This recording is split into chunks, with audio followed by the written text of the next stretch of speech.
আসসালামু আলাইকুম সবাইকে। কেমন আছেন সবাই? আশা করি সবাই অনেক ভালো আছেন। আমিও ভালো আছি আলহামদুলিল্লাহ। নতুন আরও একটা ভিডিও দিয়ে আজকে ব্লগটা শুরু করে দিলাম।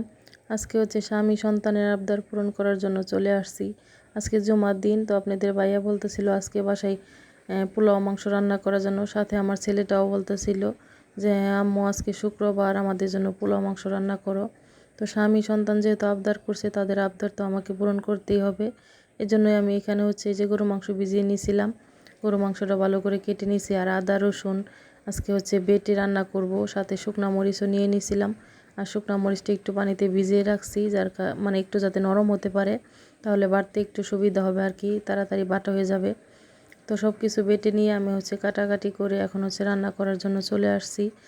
আর আমি আজকে অন্য কিছু রান্না করব ভাবছিলাম, তো আসলে রিজিকে যা আছে সেটাই খাওয়া হবে, এটাই আর কি। কারণ আজকে পোলাও মাংস রান্না করার কথা আমার কোনো মাথাতেই ছিল না। হঠাৎ করেই আমার ছেলে আর আপনাদের ভাইয়া বলতেছিল যে আজকে পোলাও আর মাংস রান্না করো, শুক্রবার উপলক্ষে আজকে আমরা পোলাও মাংস খাবো আর কি। তো যাই হোক, তাদের আবদার পূরণ করার জন্য আজকে এগুলো হচ্ছে আমার রান্না করা।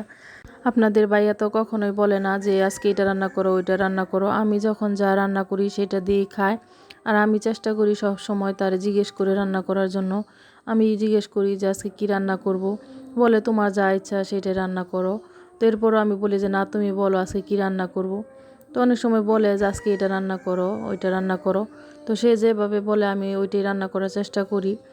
তো যাই হোক, এর জন্য আজকে হচ্ছে যেহেতু মুখ ফুটে বলছে যে আজকে পোলাও মাংস খাবে, তো আমি অন্য কিছু রান্না করব ভাবছিলাম। তো ওইটা শোনার পরে আমি আর ওইগুলা রান্না বাদ দিলাম আর কি। তো এইগুলাই হচ্ছে আমি বের করে নিলাম যে আজকে তাহলে পোলাও মাংস রান্না করে দিই ওদেরকে। আর আজকে হচ্ছে আমি যে সব মশলাই তো পাটায় বেটে নিলাম, আদা রসুন জিরা, এরপরে বিশেষ করে হচ্ছে মরিচটা আমি কখনোই পাটায় বেটে রান্না করি নাই, কারণ মরিচ বাটলে আমার খুবই হাত জ্বলে আর কি। তো আমি কখনোই আসলে এই বয়েতে কখনো মরিচ আমার পাটায় বাটা হয় নাই। তো আজকে প্রথম মনে হইতেছে যে আমি পাটার মধ্যে মরিচ বেটে তারপরে হচ্ছে তরকারি রান্না করতেছি আর কি। তো যাই হোক, আমি হচ্ছে যে মাংসটা রান্না করব, এর জন্য সব মশলা দিয়ে ভালো করে কষিয়ে নিলাম। আর এখন হচ্ছে মাংসটাও দিয়ে দিছি। তো মাংস থেকে হচ্ছে মোটামুটি অনেক পানি উঠে গেছে। তো এই পানি দিয়ে আমি হচ্ছে মাংসটাকে খুব ভালো করে কষিয়ে নিব আর কি। তো মশলা মাংস রান্না করতে যা যা মশলা লাগে আমি সব মশলাই দিয়ে দিছি পরিমাণ মতো। তো দিয়ে মাংস ভালো করে কষিয়ে নিতেছি। মাংস থেকে অনেক পানি উঠছিল, তো ওই পানি দিয়ে হচ্ছে আমি মাংসটাকে খুব ভালো করে কষিয়ে নিলাম। তো মাংস কষানো কিন্তু আমার হয়ে গেছে, খুবই সুন্দর একটা কালার আসছে। কষানো মাংস দেখেই কিন্তু খেতে ইচ্ছা করতেছিল যে এখনই খেয়ে ফেলি, এত সুন্দর কালার আসছে মাংসের তরকারিটাতে। তো যাই হোক, মাংস ভালো করে কষানো হয়ে গেছে। এখন হচ্ছে আমি এখানে একটু গরম পানি দিয়ে দিব। গরম পানি দিয়ে হচ্ছে আজকে মাংসটা রান্না করব আমি। তো এখানে হচ্ছে যে আমি পরিমাণ মতো গরম পানি দিয়ে দিলাম, কারণ মাংসতে আর তরকারিটা তো ঝোল রাখবো না, বোনা বোনা করে রান্না করব। এর জন্য যতটুকু পানি লাগে আর কি ওই পরিমাণ পানি দিয়ে দিলাম। এখন হচ্ছে আমি অন্য চুলায় পোলাও রান্না করে নিব। আজকে যেহেতু শুক্রবার, চুলাতে গ্যাস ছিল অনেক, এর জন্য আমি দুই চুলাতেই রান্নাটা বসাই দিলাম যে তাড়াতাড়ি রান্নাটা হয়ে যাবে আর কি। এই যে তেল দিয়ে দিলাম, আর এখন হচ্ছে এখানে দারচিনি এলাচও দিয়ে দিছি, আর পেঁয়াজ দিয়ে দিছি। পেঁয়াজটা হচ্ছে আমি পোলাওতে বেশি একটা ব্যবহার করি না। পোলাও রান্না করার ক্ষেত্রে আমি পেঁয়াজ খুবই কম ব্যবহার করি, কারণ পোলাওতে পেঁয়াজ যত কম ব্যবহার করা যায় পোলাওটা ততটাই ভালো থাকে, অনেকক্ষণ সময় ভালো থাকে আর কি, নষ্ট হয় না। বেশি পেঁয়াজ ব্যবহার করলে ওই পোলাওটা তাড়াতাড়ি নষ্ট হয়ে যায়। তো এই যে পেঁয়াজ আর গরম মশলা একটু ভেজে নিলাম, এরপর হচ্ছে আদা রসুন বাটা দিয়ে দিলাম। দিয়ে এখন হচ্ছে পোলাওর চালটা আগে থেকে ধুয়ে পানি জড়ায় রাখছিলাম, পোলাওর চালগুলো দিয়ে দিব। আর পোলাওটা যদি আপনারা একেবারে সাদা রাখতে চান তাহলে পেঁয়াজটা বেশি ভাজার দরকার নাই, একটু সামান্য অল্প করে ভেজে নেবেন। আর যদি একটু পোলাওটা চান যে সাদা না একটু অন্য কালার করব, তাহলে পেঁয়াজটা একটু বাদামি কালার করে ভেজে নিলে পোলাওর কালারটাও একটু চেঞ্জ হয়ে যাবে।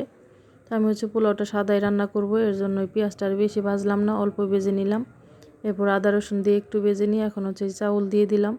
চাউল দিয়ে আমি হচ্ছে 2-3 মিনিটের মতো ভালো করে ভেজে নিছি, কারণ পোলাও রান্না করার সময় চাউলটা ভালো করে ভেজে নিলে পোলাওটা খুব সুন্দর ঝরঝরে হয়।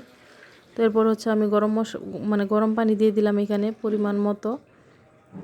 আমি কিন্তু এর আগে অনেক ভিডিওতে বলছি যে আমি পোলাও রান্না করার সময় পানিটা মেপে দিই না, কারণ আমার রান্না করতে করতে আসলেও এখন একটা আন্দাজ হয়ে গেছে পোলাওতে পানি মেপে না দিলেও হয়।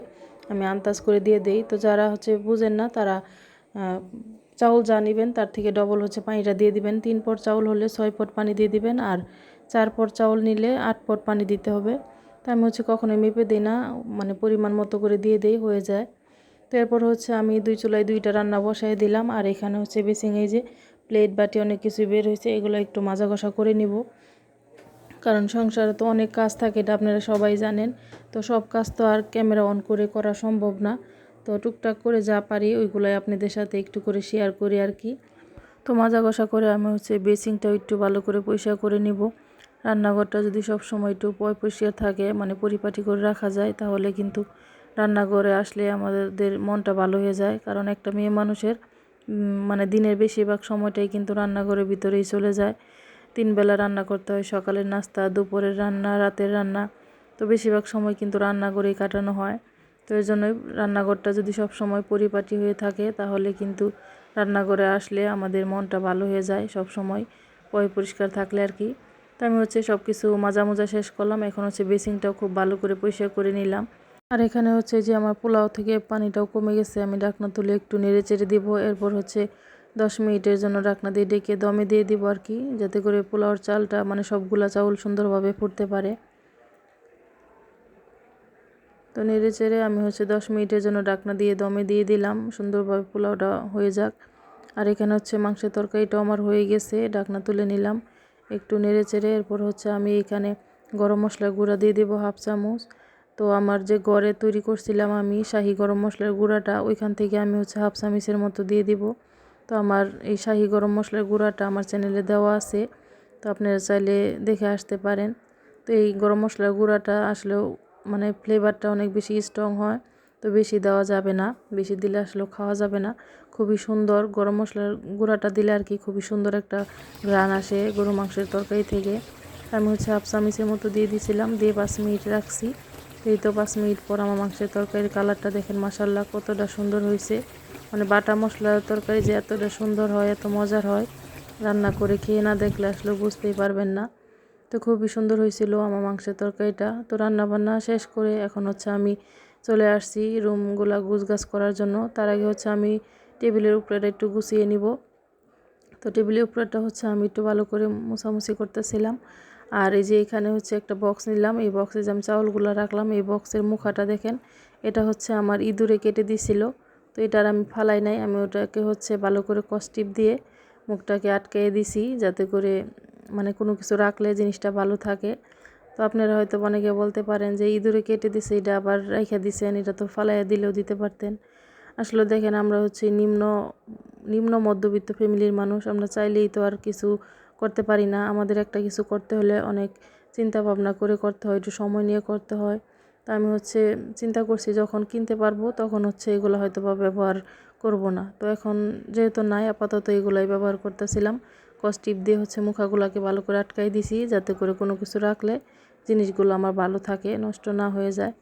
তো আমরা মধ্যবিত্ত ফ্যামিলির মানুষ, আসলে আমাদেরকে সব সময় সব বিষয় মাথায় রাইখা চলতে হয় আর কি। আমরা চাইলেই মানে অনেক কিছু করতে পারি না।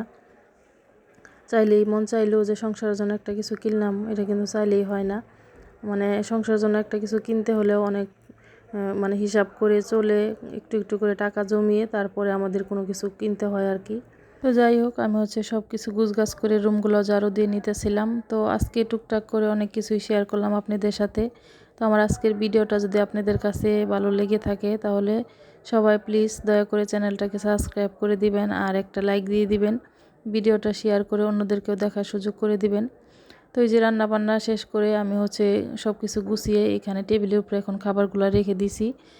এই যে পোলাওটা রান্না করছিলাম, আর এই যে গরুর মাংসের যে তরকারিটা রান্না করছিলাম, এটা হচ্ছে গরুর মাংস তরকারি। আর অফ ক্যামেরায় হচ্ছে আমি ইলিশ মাছ ভেজে নিয়েছিলাম। আপনাদের ভাইয়ার পোলাওর সাথে ইলিশ মাছ ভাজা দিয়ে খেতে সবসময় খুব পছন্দ করে। তো ইলিশ মাছগুলো হচ্ছে আমি অফ ক্যামেরায় ভেজে নিয়েছিলাম, আর সালাদের জন্য শসা। তো সবাই ভালো থাকবেন, আল্লাহ হাফেজ।